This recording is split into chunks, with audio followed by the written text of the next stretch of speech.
inflación a partir de su conocimiento. Hola Claudia, ¿cómo te va? ¿Qué tal? Muy buenos días, Hugo. Bueno, ¿qué se espera o qué sabés de lo que pueda traer como buenas noticias Silvina Batakis desde Estados Unidos? Bueno, tiene claramente un panorama muy complejo. Si bien la Argentina cumplió con las metas que estaban estipuladas para el primer trimestre, nosotros desde Analítica proyectamos que también lo hizo las del segundo trimestre, pero ahí si querés con una especie de trampita, entre otras cosas, para poder cumplir con la meta de acumulación de reservas. Recordemos que a fines de mes, a fines de junio, lo que tuvimos fue la profundización del cepo y esto hizo que el Banco Central en pocos días pueda acumular muchas reservas que una vez que pasaron esos primeros días y los sistemas se adaptaron, volvió a mostrar pérdidas en las ruedas diarias. Ujú. Entonces la Argentina va con un panorama muy complejo y a su vez sumida en una crisis financiera muy grande, que es evidente porque hace más de 6 semanas que el blue y el contado con liquidación, los dólares paralelos por excelencia, no encuentran un techo. Ujú.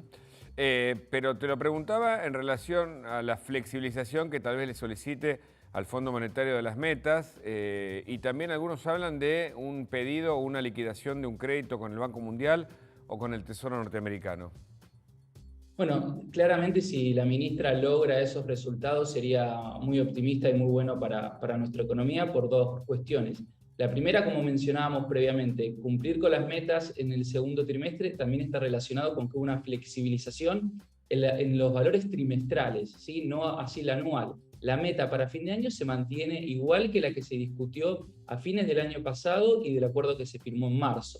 Cuando, por ejemplo, las consecuencias de la guerra en Europa todavía no eran claras sobre la economía. Entonces, sería lógico plantear, y nos vendría a todos muy bien si el FMI lograse flexibilizar también las metas de fin de año. Y por el Ujú. otro lado, como vos bien decías, en una crisis financiera muy grande como la que atravesamos, donde el Banco Central no logra acumular reservas y hay una expectativa de devaluación muy grande, si el gobierno logra incrementar las reservas ayudado por desembolsos de otros organismos multilaterales como el Banco Mundial, va a ser una señal que puede ayudar a calmar a los mercados. Hubo una reunión política entre el presidente y su vice en Olivos. Venimos escuchando a la portavoz de la semana pasada sobre posibles anuncios. ¿Los anuncios pueden calmar a los mercados que van a abrir en un rato? ¿O el dólar seguirá subiendo? ¿La inflación y la inestabilidad económica y política será condición también para los próximos días? No, hasta que no haya medidas concretas va a ser muy difícil llevar calma a los mercados.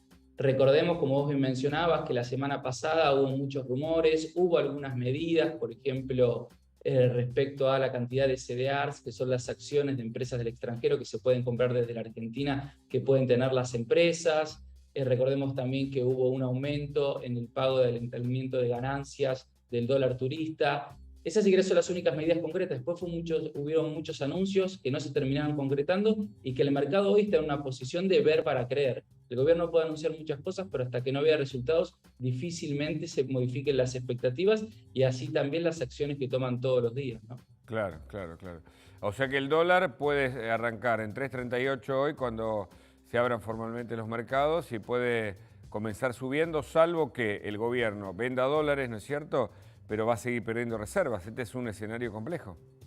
Es un escenario muy complejo. La semana pasada lo que vimos fue que el contado con liquidación, que es el dólar financiero que mayoritariamente utilizan las empresas, tuvo una leve calma, quizás ayudado por esto que habíamos hablado de la restricción sobre la cantidad de CDR que tenían, pero no parece ser una situación que pueda sostenerse muchos días más.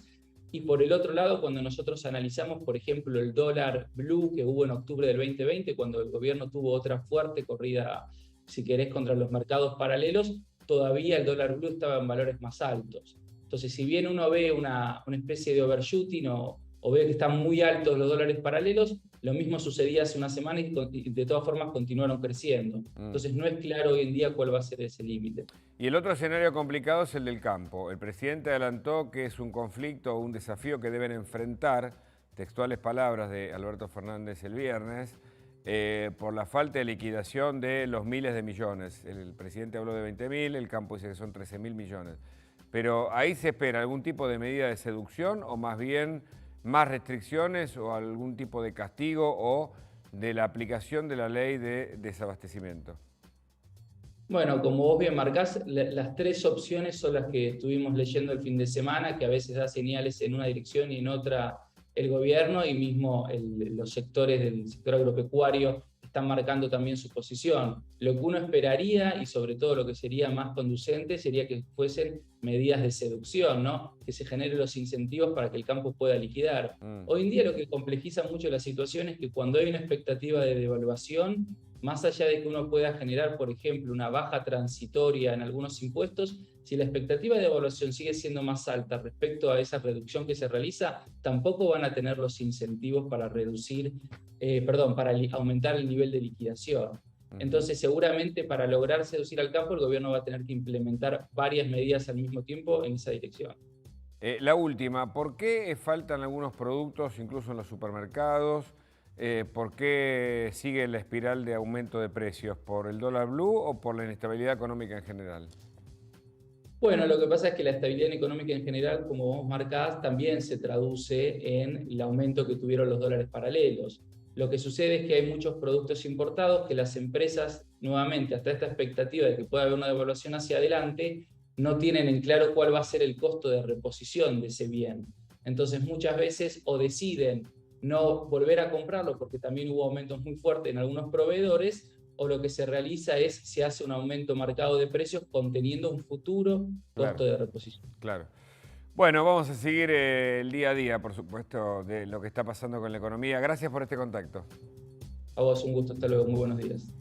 Muy bien, y nos vamos de la economía a Chubut. Viajamos rápidamente porque